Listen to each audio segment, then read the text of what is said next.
I'm going to show you how to do a spring and make it look like a spring. So this has nothing to do with rigid bodies.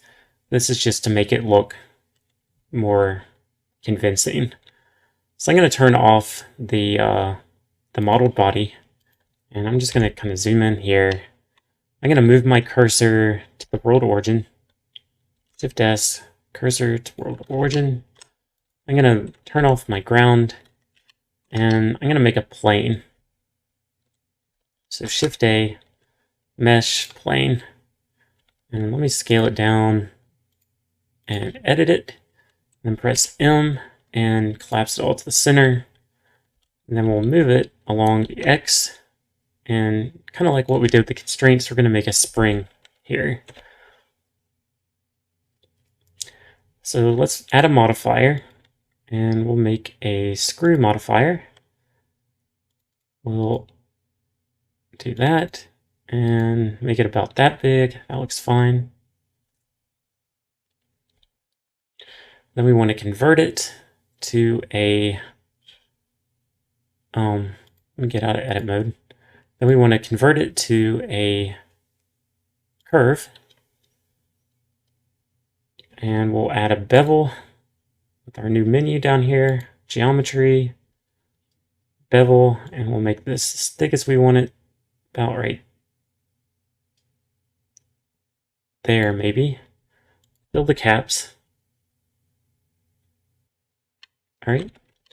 And actually, one of the things I want to do is I'm going to edit this. I'm going to scale this some. So I'm going to select the end and press Control ++ and get about half of it.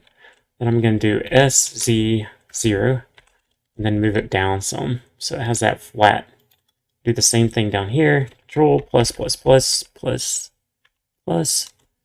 Do SZ0 and then move it up some, about right, or along the Z-axis, about right there. So now I just have that simple spring like that. All right, so now we want to add a modifier, or an armature, sorry. So I'm going to do Shift A, and I'm going to add an armature. And let's go into edit mode. I'm going to scale it down. Oops. Scale this down. No. Okay, let me not scale it. Let me extrude out a bone along the X is fine.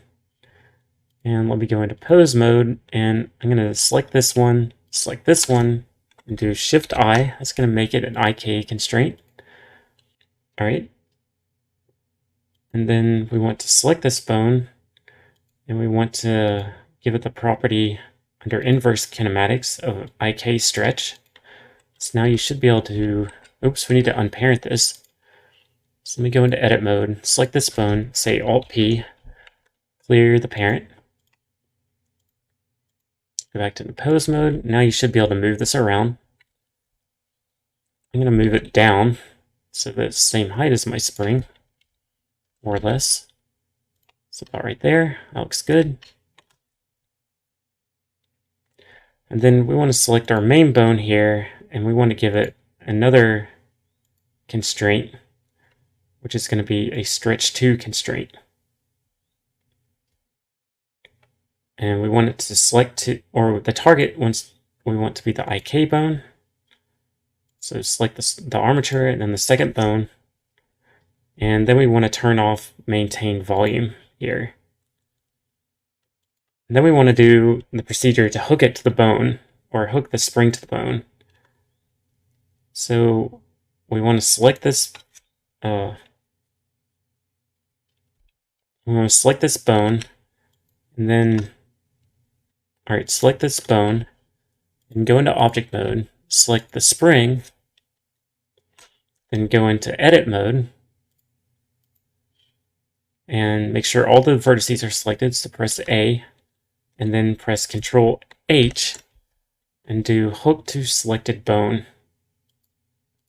Now, go back into object mode, and then pose mode. It should work like a spring, and it does. So that's what we want. So let me go into object mode, and we want to create 2 copies of this. Or let's go ahead and place this. So I'm going to move the whole thing over here. And in a front view, oops, let's isolate all this. Shift H to isolate it. Now look at it in front view, and let's select all the armature and the spring, move it up, and maybe scale it a little bit. Move it up. This is where the spring would be in this model. All right, and I'm going to select both of them and do Shift D, escape, and then make a negative for the X. So I have a mirror. Now what we want to do is parent the armature to the lower control arm, Control P. Do the same thing on this side. Oh, we didn't get the armature here, did we? Or maybe it is there. Let's go into X-ray. Okay, there it is. All right, so pick this armature and parent it to the lower control arm. Okay. And then we want to select our armature, go into pose mode, select this bone, give it a bone constraint, which is going to be a child of, and then we want to select the subframe. And the same thing on this side.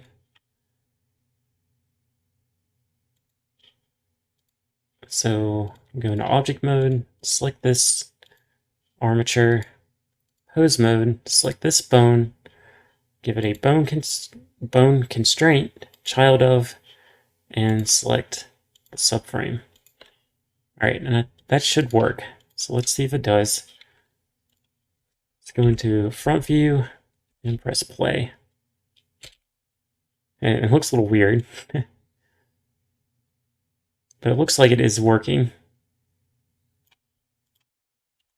Let's make sure it's following, and it is. Okay, so I think that's working.